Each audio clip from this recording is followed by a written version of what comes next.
Nakuha naman natin ang ating police report. Mahigit 685,000 pesos na halaga ng shabu na samsam sa mas pinaigting na operasyon ng Pangasinan PPO. Para sa detalye, narito si Idol Aison Moyano. 104.7 IFM Report.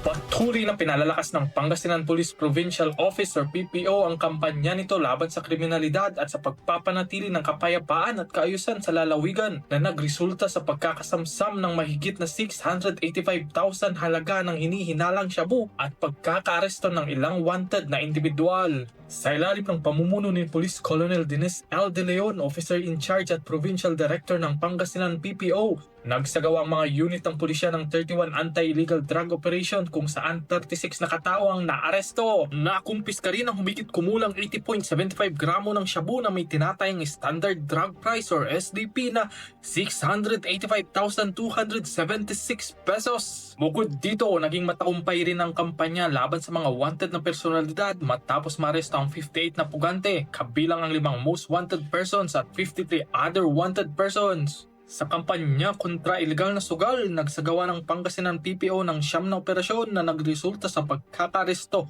ng 30 individual at pagkakasamsam ng 17,604 pesos na hinihinalang pustahan. Samantala sa kampanya laban sa mga ilegal na baril na itala ang 52 na isinukong hindi lisensyadong baril, 21 na idinopositong baril, 6 na nakumpiskadong baril at isang abandonado o na-recover na baril. Nagsagawa rin ng 7 operasyon kung saan 6 na lumabag sa batas ang naaresto. Nagbigay rin ng seguridad ang Pangasinan PPO sa 6 na pambansa at paulit-ulit na pampublikong aktibidad kung saan 167 na pulis ang ipinakalat upang tiyakin ang kaligtasan ng mga kalahok at mapanatili ang kaayusan. Kasama mo muna rito sa IFM Dagupan, ito sa Idol Aison Moyano, Tatak IFM 104.7 IFM Report.